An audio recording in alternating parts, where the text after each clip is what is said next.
King has temporarily stepped down amid an ethics inquiry into him. House Intelligence Committee Chairman Devin Nunes is now himself under investigation by the House of Ethics Committee. The panel is looking into claims that the Republican disclosed classified intelligence. Mr. Nunes called the charges entirely false and politically motivated. Representative Mike Conway will take control of the Russia investigation.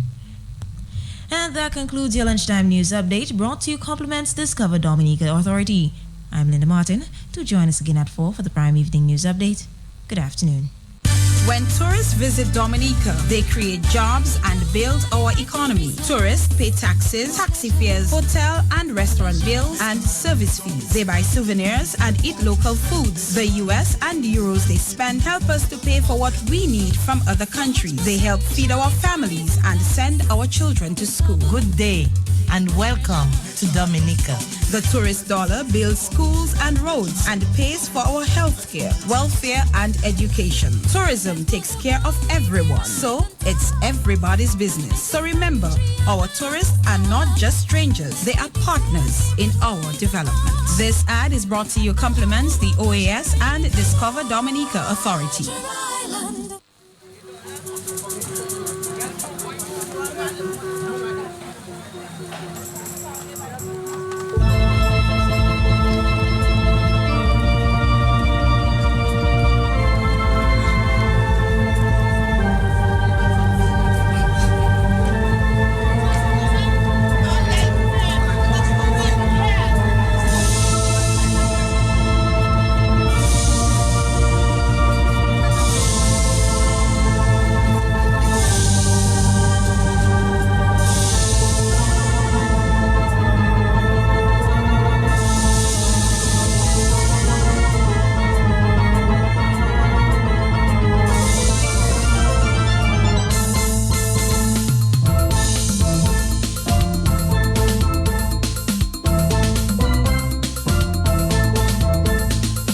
This is Q95, of course.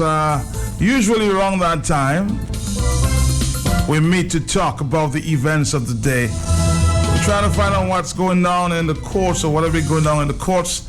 This morning, Carlisle John Baptist has been following. Carlisle, good afternoon. What's going on? Hi, Matt. Good afternoon to you. Good afternoon to listeners. You'll be here. Lots of talk in the background. Mm-hmm. You know that it's school time. Yes, around 1 o'clock. Yes, that I have to do my duty as a dad. So, yeah.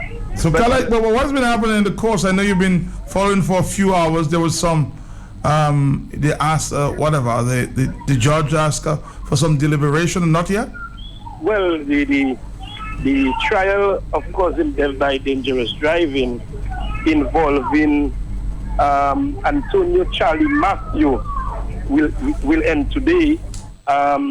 He is charged with causing the death of a woman in 2013, 23rd of February of December, that is 2013, in Kalibishi. He was driving vehicle number HE555 on that public road, causing the death of Kayla Janine Pierre.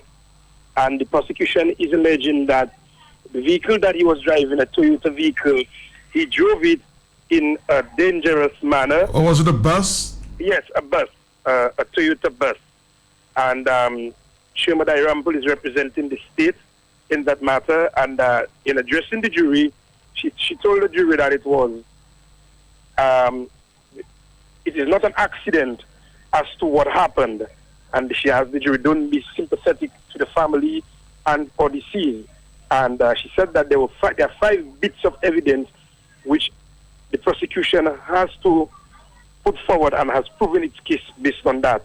Of course, there was the mechanical report from Albert Judge, who inspected the vehicle. According to him, the vehicle was defective, braking system bad, tires on the vehicle were smooth, there were wires protruding, and the suspension of that vehicle was extremely bad. She also spoke about the front braking system, which was defective. Basically, the prosecution is saying that the gentleman in question drove a defective vehicle, knowing fully well that the vehicle was defective, braking system, suspension, all of that was bad. Oh, but what is his defense or his lawyer's defense? Well, whole mat plus smooth tires. And so, based on that, they're saying that and it was raining that evening. And so they're saying that based on that caused the death of the young lady.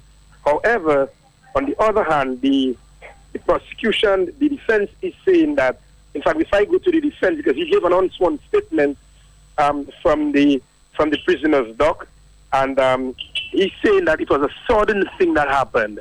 He had driven the vehicle from Portsmouth and picked up passengers, got up to Benz, drove down that area, and all of a sudden, when he pressed brakes, there was no brakes, and he tried to put the vehicle somewhere. He lost control of the vehicle, and so the vehicle, it got the better of him. So he's saying that it was a sudden thing. The vehicle was not defective at the time of the accident. So it suddenly became defective? It suddenly became defective. That is his claim, according to him. And his lawyer is also stating that it was a sudden thing. His lawyer, Don Youth Stewart, she's saying that our defense is one of mechanical defect. He completely lost control of the vehicle through no fault of his. He drove quite a distance before that happened. You must have some reasonable doubts in the matter, and I urge you to return a verdict of not guilty. She's saying that when he pressed the brakes, the pedal fell flat, and he pulled the handbrakes, and the bus was just not slowing down. She also challenged the credibility of the expert witness, that is the guy who did the mechanical report, that is Mr. George. There is a couple of police. She's saying that he had some interest in getting work, because he is the one who went to collect the vehicle from the area. He secured the vehicle at Mount Bruce, and he is the one who inspected the vehicle. He has a tow truck. She's saying that he had an interest. So there's almost some conflict there, Kalajan, about that is what she's saying. So she's saying there was some sort of conflict, and she's telling them, do not believe him. Do not believe him. He had a vested interest in that vehicle. She went on to say, in Dominica, is that the only person that they could have found besides towing the vehicle to then do the mechanical report? She's asking the jury, and the jury is a 5-man, 4-woman jury. She's asking a very important question, Kalal, because there can be some conflict. I'm not saying there is, but I mean, you're involved in a case and you're going to pick up the very vehicle. So I know where the lawyer is going. Right. And of course, the judge in her summation, she went through all the evidence, and she explained the law to the jury. Of course, she asked them to consider the evidence consider the case based on the evidence that they heard in the four walls of the court. Asked them not to be sympathetic, like all parties. The defense and prosecution asked the jury not to be sympathetic to anyone. The guy did say he was sorry. Irrespective of that, he's facing a serious charge. Do not be sympathetic. Some people came in the court and giving evidence. When they recalled the evidence, some of them cried. Ask them, do not be sympathetic to anyone at all. Kalai, looking at what we are looking at in terms of the charge, what is he facing if he is found guilty? The causing death by dangerous driving. Well, I'm not sure. I don't have the entire legislation. I think if found guilty, I think it's about I think 5-6 years. I think I could be wrong. I don't have it entirely right. But I know the last person who was facing that charge was this Rui guy, and he had his license suspended, and also he was fined a certain amount of money. And so that is the position. So there's precedent, and we expect that case the results on that case to be sometime about what? 3 o'clock in the afternoon? Sometime this afternoon. By the time the jury would have retired, because the judge would have started a summation some mere minutes to 12 today. you take in, say, at least 2 hours in summing up the case. Then the jury will retire. They will have their lunch to consider the verdict. You're looking at somewhere 4 o'clock, 4:30 or thereabout this afternoon. You expect a verdict. All right, John Baptist, I'm sure you will update us. The call is 1:16 in the afternoon. You know, tomorrow is a very interesting day in Africa. I'll tell you why. It's 1:16. Okay, I'll tell you why it is a very interesting day, April 7th in South Africa. It is a day when every citizen, every city, everyone that cares about the country, talking South Africa, will not go to work. Not because of the DA or any political party, but because of South Africans. Do not go to work or to school or to do anything unless you're taken to the streets in protest. On April, talking tomorrow, Friday, Africans need to take to the streets in masses, wherever you are, with signs of protest to make a collective voice heard, your collective voice heard. Block highways, stand with your communities, go to political houses, go to prayer meetings, arrange your own marches. Do whatever you can to make your voices be heard.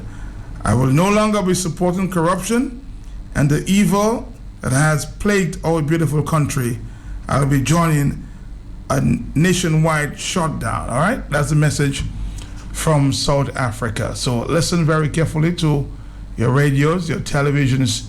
There's something very interesting happening in South Africa. And those of you who will always asking the question, what is really corruption? Listen very, very carefully to this tape, okay? This has been circulating for some time. We need to make a change. Well, Prof, if I could bring this in, I mean, we, as you always say, the youths are the leaders of tomorrow. What is the impression? What kind of impression do you get about young people's approach to fighting corruption? You know, there was a time when I believed naively, of course, that the next generation is a generation that will be slightly better than our generation. But I'm quite clear in my mind that holding all factors constant, the younger generation is, in my view, even more dangerous to Africa. Oh dear. Because they have learned from the older generation. Remember the age-old saying that when mother cow is chewing cud, baby cow, namely the calf, is watching very keenly. The next generation of Africans is waiting for the opportunity to be thieves. And a recent survey in Kenya demonstrated that over 40% of young people think that there is nothing wrong with corruption. The only thing that they think is wrong is to be arrested, and that the only thing that you must do is to avoid being arrested. And I'm quite certain that if a survey were to be conducted in Nigeria, many young Nigerians would love to be in the opportunity, in the situation where they can steal. So that people condemn corruption sometimes not because they hate it, but because they themselves don't have the opportunity to be corrupt. It is not going to be easy, and going forward, we must go back to the basics and ask ourselves as Africans what it is that we must do. And I think what we must do is to create a new African. An African who has integrity, an African who believes that there is honesty, and that can only be done if we punish the corrupt. Impunity is one of the problems. There is the story of one infamous Nigerian called James Ibori, who is now serving term in Nigeria, or rather in the United Kingdom. He could not be jailed here in Nigeria, and he is now jailed in the United Kingdom. In our own country, we have cases where people have been convicted and their money confiscated in the United Kingdom, but in our own country, nothing is happening. In other words, there is a sense in which we in Africa condone and encourage thieves. And in any event, in many African countries, most of those who are elected into public office are thieves.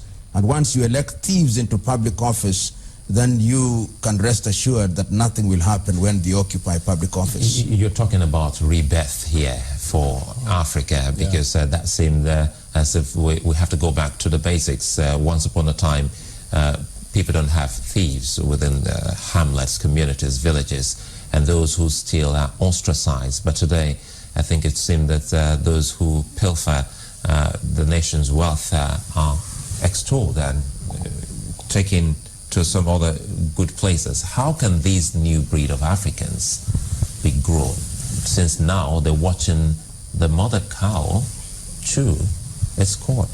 You know, one of the things that we must ask ourselves as Africans is, what do we do with our education system? Is something wrong with our education system?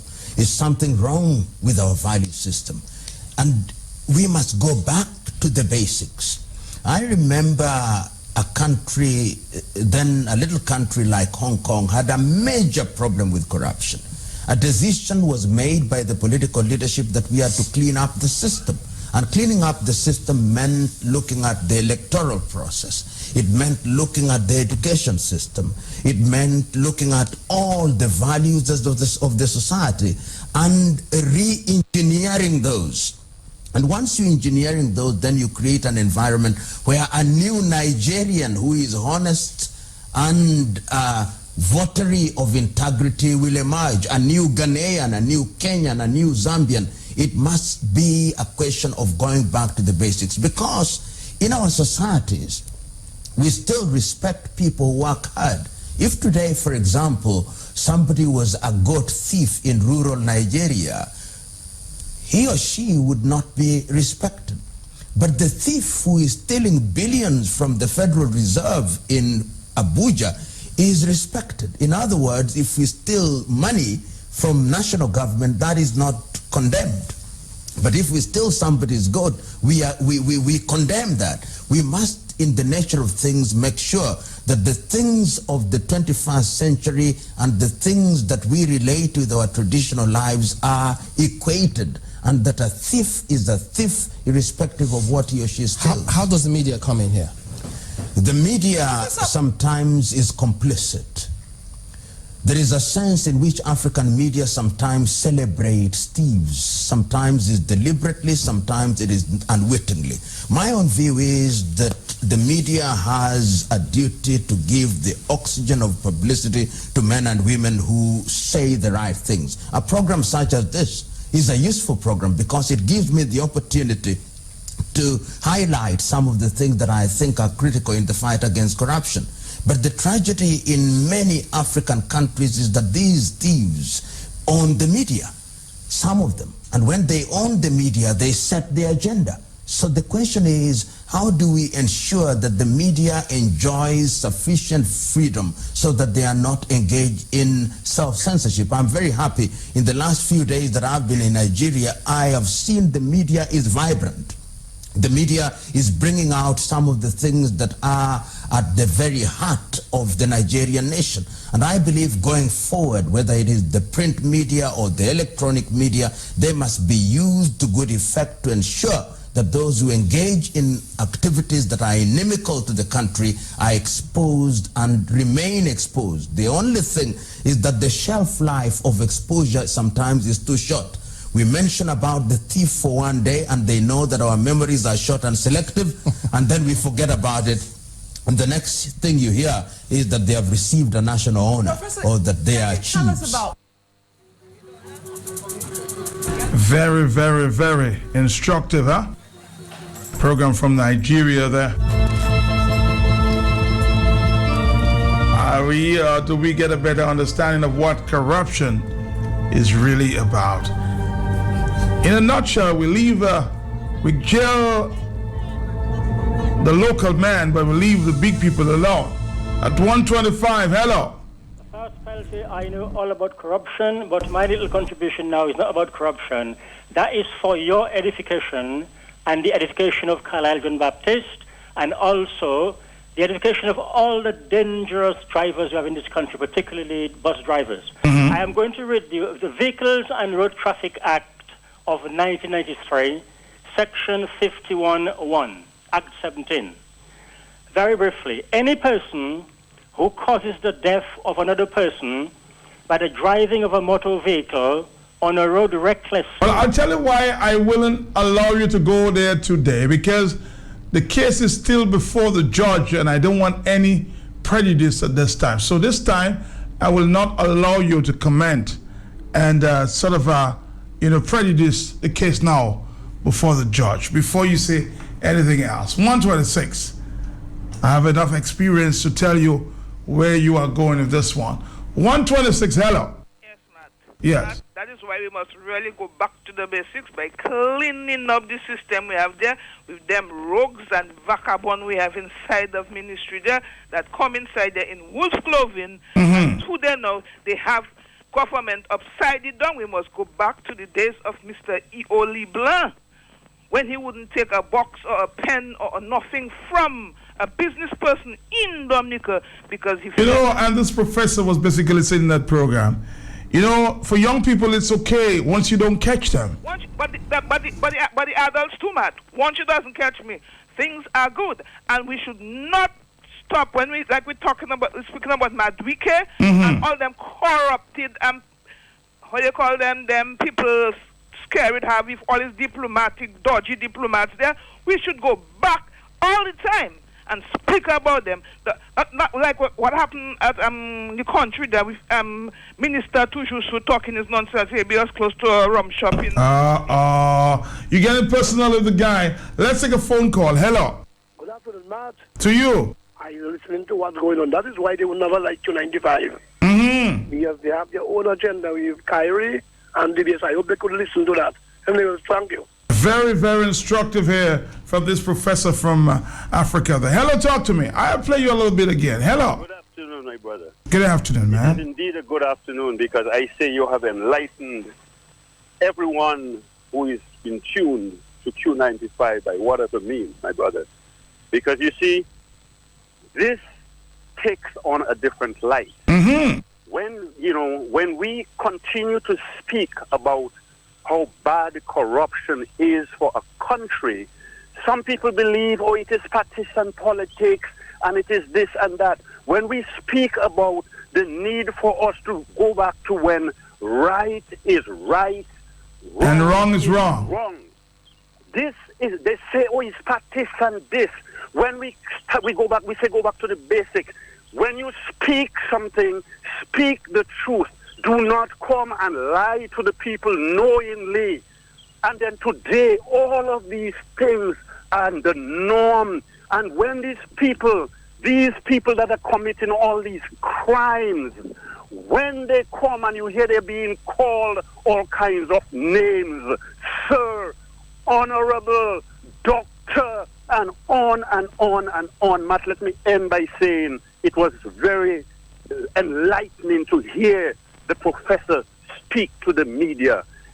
It's like he was speaking to Dominica, because how is it that the media personnel in 2017 can come to speak and read the news to a nation and say about Dr.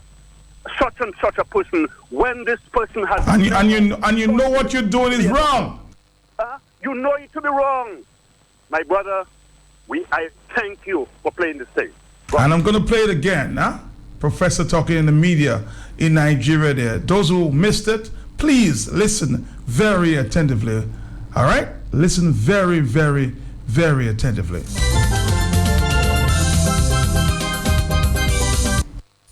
Well, Prof, if I could bring this in, we, as you always say, the youths are the leaders of tomorrow. What is the impression? What kind of impression do you get about young people's approach? Young people listen very carefully. There was a time when I believed naively, of course, that the next generation is a generation that will be slightly better than our generation. But I'm quite clear in my mind that holding all factors constant, the younger generation is, in my view, even more dangerous to Africa. Oh dear. Because they have learned from the older generation. Remember the age-old saying that when mother cow is chewing cud, baby cow, namely the calf, is watching very keenly. The next generation of Africans is waiting for the opportunity to be thieves. And a recent survey in Kenya demonstrated that over 40% of young people think that there is nothing wrong with corruption. The only thing that they think is wrong is to be arrested, and that the only thing that you must do is to avoid being arrested. And I'm quite certain that if a survey were to be conducted in Nigeria, Many young Nigerians would love to be in the opportunity, in the situation where they can steal. So that people condemn corruption sometimes not because they hate it, but because they themselves don't have the opportunity to be corrupt. It is not going to be easy, and going forward, we must go back to the basics and ask ourselves as Africans what it is that we must do. And I think what we must do is to create a new African, an African who has integrity, an African who believes that there is honesty, and that can only be done if we punish the corrupt. Impunity is one of the problems. There is the story of one infamous Nigerian called James Ibori, who is now serving term in Nigeria, or rather in the United Kingdom. He could not be jailed here in Nigeria, and he is now jailed in the United Kingdom. In our own country, we have cases where people have been convicted and their money confiscated in the United Kingdom, but in our own country, nothing is happening. In other words, there is a sense in which we in Africa condone and encourage thieves. And in any event, in many African countries, most of those who are elected into public office are thieves.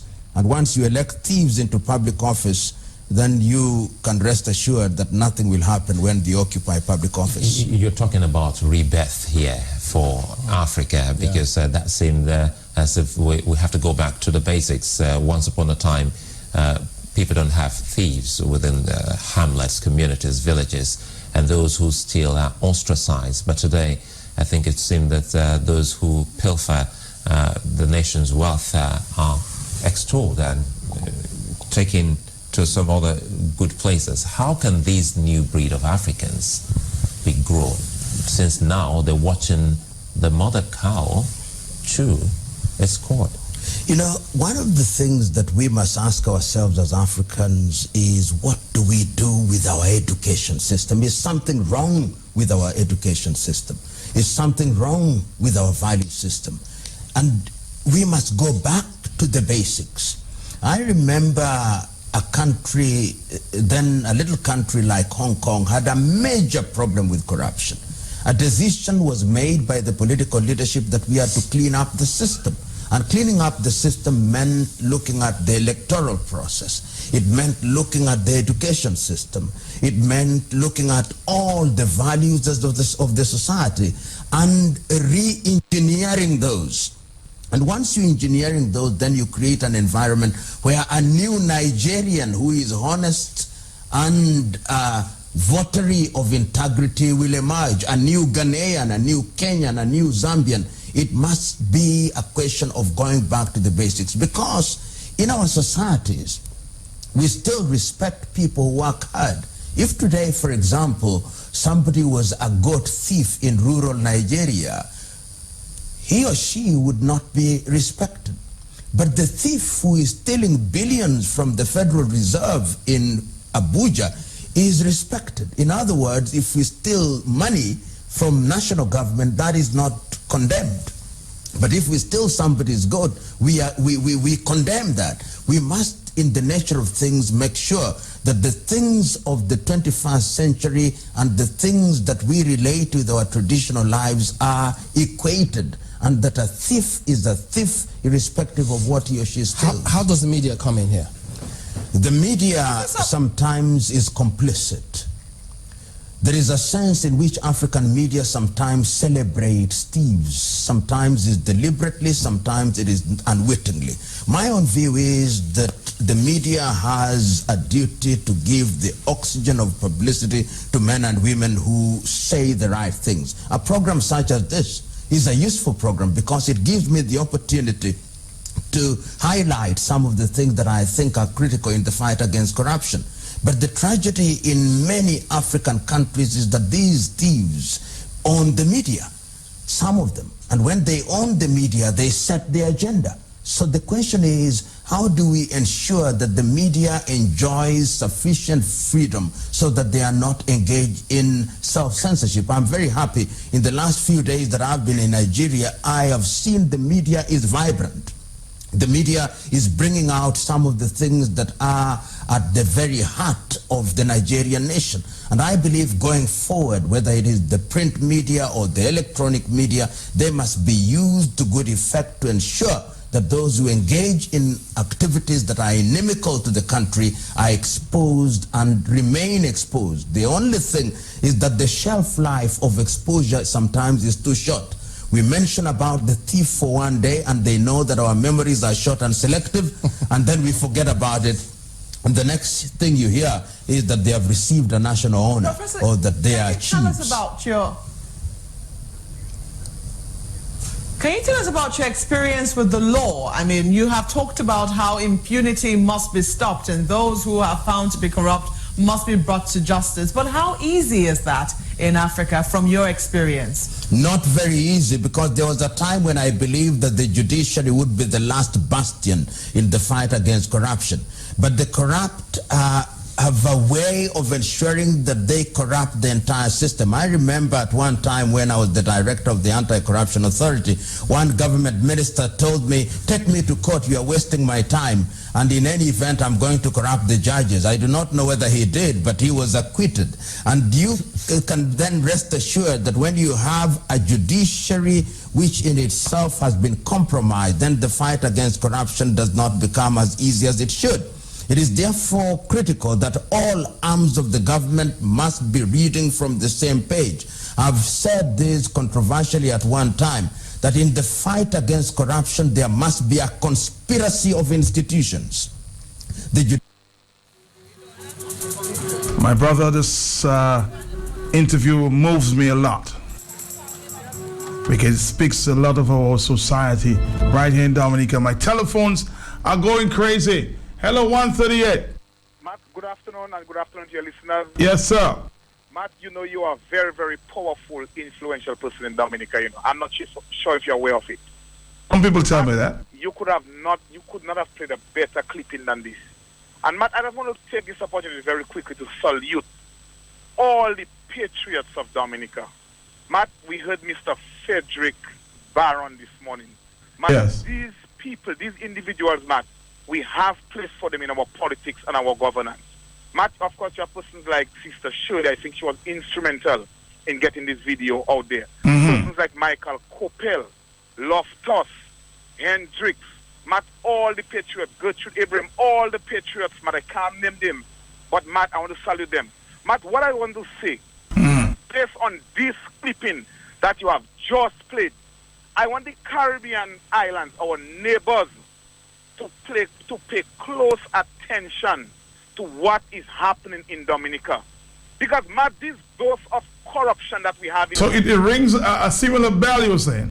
Yeah, but Matt, please, the dose of corruption, the injection of corruption we have in our governance in Dominica, we are going to get rid of this, Matt. The Dominican people are going to break the shackles of that corruption. Matt, Dominica is so corrupt. People like Saddam Hussein, people like Muammar Gaddafi out of Libya, had those individuals been alive today and fleeing justice, I have no doubt in my mind that this rogue, rotten, corrupt regime posing as government in Dominica would have brought them to Dominica, take money from them, and have them hiding in Dominica. 139. Let's move on here. My telephones are going crazy. Talk on the block. Talk to me. Blessings, sir. Yes, sir. I've heard a lot of people saying they do not trust the man, they only trust God. I trust man. I trust man because man will be man. And when there is the exception, you give thanks, Matt, but you trust that man will be man. And man will do good and man will do bad. And I trust in that. Matt, it is not similar. It is the same. Matt, equated to what is happening in Dominica. Yeah, when the professor said that the guy said you can take me to court and stop wasting my time because I'll corrupt the judges. And guess what? He was acquitted, Matt. He was. So, Matt, I am saying, Matt, when the church, not the politicians, when the church becomes corrupt, it's something I say, I'm not going to go into it in the interest of time, becomes corrupt, then the politicians becomes corrupt. Or when the priests and pastors become corrupt, then the politicians become corrupt, then the police becomes corrupt.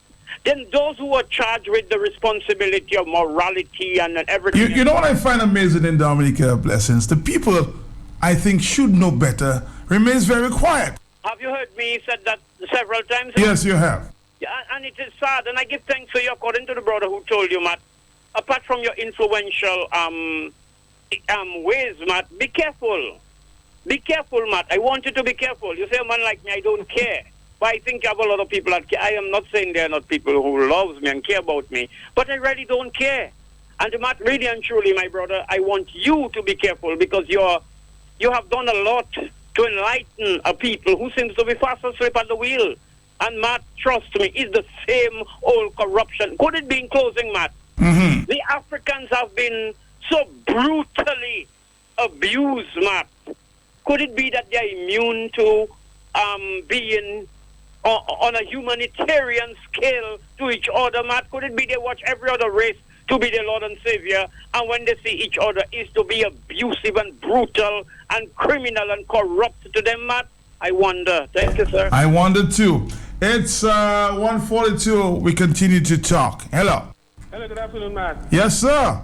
Matt, the most corrupt political organization in the OECS. Matt, a gentleman from Marigot that spent maybe 40 years in a church preaching the gospel told me on West Flat once upon a time, in recent times, I like Skerrit because he taking, but he giving from what he taking.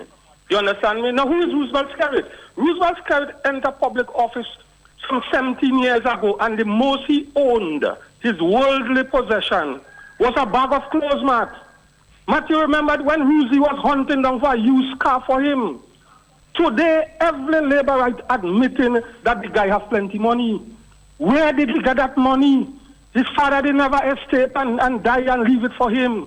He didn't win a lottery. Where did this guy get the money? We heard Tony Ascafans talk about corruption, how much corruption hurt. Probably you must get a recording there to play alongside the one you played there. The country is paying people waiting for like a duty-free concession on a vehicle because they desperately need the vehicle, so they remain silent. The intellectuals they cannot manage. They have loan up to their neck. They're building $500,000 homes. They want to stick to the job they have. They're afraid government victimize them because the government is vicious, you know, Matt. So for that reason, they remain silent. Oh, yes. Sometimes they want a child to go and study, and for that, they're swallowing their spit. I see some civil servants suffering losses of vehicle every 5 years. They have to change the used vehicle. The seawater in Menville destroying them. They say nothing because they're afraid. And especially when they're getting a slice of the cake. It is very sad. I heard my partner Ian Douglas this morning talking nonsense about the government have money. Mr. Douglas is not aware that the fire station in Portsmouth need rebuilding. My goodness. I feel sorry for the young man. As we know, Roosevelt Skerrit have him as a singer. But the corruption hurts in this country. They have him as a singer? Yeah, they just call him to sing, you know, Matt. They call him to sing. But as I say already, the government is forced to spend the money they're spending because they're in the gutters. They're in the gutters in popularity. He want to maintain the popularity he have. So he going around. Giving. And as yesterday you told me about the toilet, asked me about the toilet. Matt, it is shameful for hard-working people like Dominicans. Sometimes you're walking on the road and you're seeing fellas sit down there and you're saying they're lazy. But before they go overseas, Matt, they have 2 and 3 jobs. They are not lazy. It's what that is available for them to do. They say, no, I prefer to sit than to do it. Because even when they do it, they cannot get sale, Matt. You understand? So that is you telling me you're giving out somebody a toilet after supporting Labour Party for 30, 40 years, all their life. They will take it. But that is an insult, Matt.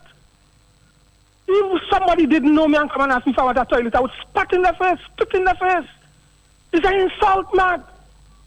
20 years ago, you couldn't come in Wesley and tell people about toilets. Today, people at their knees. More their work is less they see, Matt. If you ask the banking institution in this country how the farmers doing, they will tell you every 6 months they have to be refinancing people loan. They don't man pay. And then dotage putting money in a bank and say, come for it. As loan. Them guys wicked. Caller, thank you very much. We are at 1:46. This is Talk on the Block. We're talking more specifically this afternoon on the whole issue of corruption. We need to create a new society. Hello. You say if you call him to sing, you forget in 2009. After the tape fiasco, you tell him, come and sing, man. We shall not be moved. Come and sing here. Bye-bye. You remember that. Hello, 1:46. Talk to me. Hello? Yes, my brother. What's going on? What's going on? Good, man. Some good inspiration there from the Nigerian society and a talk show there. Yeah, I listened to it. I mean, it does make a lot of sense because if the future generation is not educated right, what's going to happen? You know, look at what's going on. Our leaders are not examples, you know, and what morals we've given our children. So you see the future, how the future going to just go. We lost a generation right there. And there's many things that's causing that to happen. For instance, Matt, this morning I heard Mr. Barron and the other guy, Frederick Barron made... Yes. I'll try to repeat that before we go. Yes, you know what I'm saying? And all the things that he said there is factual. Now, the government sees that the majority of the people is the people that they can fool. But the nurses and the police officers don't realize the majority that supporting the government cannot do their job. So they now have to see the importance that they're doing. They play an important role in the country. They really run the country. If the nurses was to walk out, what's going to happen? You cannot take the majority that the government is fooling and put them in the hospital to work. They don't know nothing about nursing. You understand? All those medical to take care of people. You understand?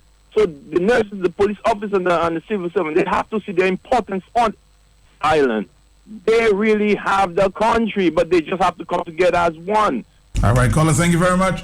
This morning we played our interview with Mr. Frederick Barron, now financial consultant out there in the region. We spoke to him a little bit about what's going on with the economy. Mr. Frederick Barron. Frederick Barron, good morning to you. Good morning, Matt, and good morning to your listeners. How are you doing, Matt? I am doing okay for now. Matt, Ian Douglas is talking the truth, you know. If you play his clip again, hear the last sentence that Ian Douglas speaks, right? And we have you, the supporters, we are going to do it for. Not the people of Dominica, you know. You, the supporters, Matt. Matt, Ian Douglas don't know if he coming or going. He's not even sure what. He's just a puppet. He's just doing. He gave his heart and soul to Roosevelt Skerrit. So he doesn't know what's happening around him. He just have to, when he hears the drum beat, he have to just match, Matt. Matt, remember 8 weeks ago, I predicted that we're going to see those politicians at your doorsteps walking all around everywhere and so on, right? Mm-hmm. We had no visit, nothing planned or anything like that, right? Mm-hmm. Matt, Roosevelt Skerrit is a very wise man because he's aware of what is happening and he cannot even tell it to his colleagues because he don't know how they will handle it. So he has embarked on this deceitful message and mission to pull the wool over people's eyes. It's only 2 years and 4 months ago we had an election, Matt. We're not even halfway through the term. You understand? And all of these things are good because his advisors are telling him. The financial secretary is pointing out to him. The professionals in the ministry are telling him, this thing is about to crash. Because they tell you, Ian speaks the truth. He's not lying. He doesn't know. Because he tells you that the economy depends exclusively on CBI, and that is the truth. And as long as the CBI, once you have a single economic activity guiding your economy, once it collapses, you're in trouble. So you may consider him to be telling a lie because you feel he should know better. He does not know better. He who doesn't know that he doesn't know is a fool, and Ian Douglas doesn't know that he doesn't know. He's just pandering to the dictates of the man that he has given his heart and soul to. Matt, those who do not hear will feel mad. And if the Dominican people make a mistake to put that government back in power, Matt, when the shit hits the fan, Matt, I will hear them, Matt. I'm already hearing some of them, but you will hear them. Because they do not realize what is happening around them. As soon as the CBI money stops coming, the economy is going to collapse. You have no hope, you have no doubt in your mind that this will happen. I have no, Matt, 8 weeks ago I predicted that what you see happening is going to start happening, Matt. If you play that clip where 8 weeks ago I told you, Matt, you're going to see them coming at your doors and all over the place and all of these things, Matt. You had not had a single meeting yet. I predicted it was going to happen, Matt. Matt, I understand economics, Matt. And I saw it happening, Matt. I knew it was coming, Matt. I remember I told people plant short-term crops, do those things, because it's not going to be easy, Matt. It's not going to be nice. And the government is hoping that if they call an early election, they might sneak through. And then they have 5 years to fix the mess that they have created. But it's going to get worse and worse, Matt. Matt, I'm pleading to the people of this country, Matt. I love my country, Matt. I have to be out working and earning a living, but I love my country, Matt. I'm pleading to the people of this country. Okay, we can love Roosevelt Skerrit. And I always tell people, the last time I was on a political platform, I used to start by telling people, pray for Roosevelt Skerrit. Matt, I was in Grenada, right? And the Grenadian people tell you they love Tillman Thomas, but they're voting for Jonah. That's the nickname they have for the current Prime Minister. 15 love. They love Tillman as a person. You understand? But when it comes to developing their country and the economy, you cannot be... Which one of the NEPs can go to a bank, a financial institution, and tell them, I come for a loan, this is my source of income? They cannot do it. You cannot build a future like that, Matt. That was Mr. Frederick Barron this morning talking to yours truly on the hot set. We're taking more phone calls. We have a few more minutes on Talk on the Block. Talk to me. Yes, good afternoon, Matt. To you too. Yes, what Frederick Barron is saying is so true. But we forget too that Thompson Fountain has been warning Dominicans a long time ago. Because even when he said about that, it's some unfair what the man name is, until Skerrit said he was taking him to court. He wasn't even in Dominica yet, and he was warning people about that. So I'm not surprised. All right, I'll try to talk to Mr. Thompson Fountain. I haven't heard him in a few days. I suspect he's very busy as it relates to the state of the economy. Maybe some information on what is going on with UK. On Matt Dweke. What's going down there, Thompson Fountain? 153. Talk to me. Less than a minute, Matt. Yeah. Skerrit and them is that brutal. They're threatening the people. Remember, I go to West and tell them if they allow workers to win, all the blood of the nation will be on their hand. Tell them they're too free and everything. Eventually, what the brother is saying is true. A lot of people are too afraid. But Frederick, if you're looking for a word to describe Roosevelt Skerrit, is cunning and deceptive, a wise man. Do not engage in evil. Thank you. Thank you so much. It's 153. Hello, talk to me. Hey, good afternoon, Matt. My brother. Matt, I want to agree with Frederick, This thing is going to happen because people don't have jobs. We're not exporting anything. I mean, when my benchmark is when I travel in the area of Fokuli, you have days go by without a boat in port. We're not exporting anything. There is no economy. There is no economic generation. We're not producing. We're not doing anything. Now, all this money that we see now, that money has been there for quite a while. If it wasn't for that very money, I think we would have collapsed a long time ago. But these guys, since Lennox Linton broke the stories on CBS, since the arrest of Monfared, you've seen all this money spending. So we know for a fact that there has been money somewhere, not in our treasury. So they're spending this money has been spending for all this NEP, all these different things. So when this money's come to a halt, we have a serious problem. So it will happen. You have no jobs, you have businesses closing down, DCP closed down, Brizimat closed down, you have other places that closed down. So you have many other people that on the streets waiting for jobs, looking for jobs. There are no jobs. The NEP that they're creating is not the businesses that they're working at that are paying them. It's the government that paying them from, I guess, the very CBI money, the same CBI money that they don't want to pay civil servants an increase. So we have a serious problem, and Dominicans don't want to get that inside their skulls and sit down there and still think that governance is about a beauty contest. I still think that people have this notion that it's a beauty contest. So right now, popularity will win because Skerrit will go around giving money, and people will maybe get complacent, and they will put the government in again. My brother, we will see something that we will regret.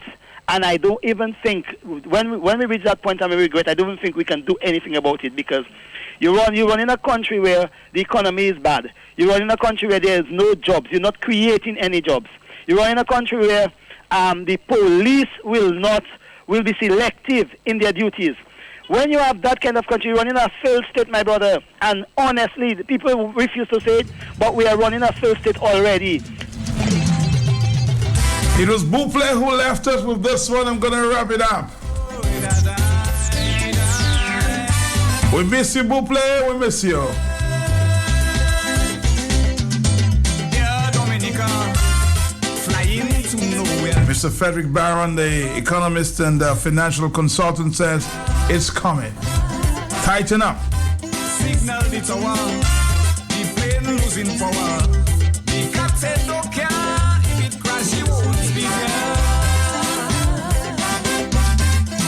The flight is losing altitude. My good friend in the Bronx, she calls me. She says, Matt, you are the Barbara Walters of Dominica. Texting on their cell phone as if their lives in danger is someone else. 1:57. I've got to go.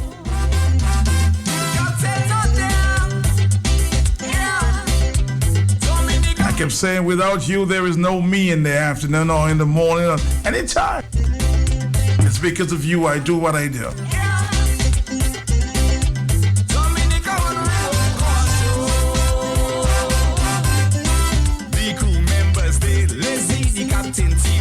I leave you singing in the afternoon, right? 1:57. Plane is going to crash.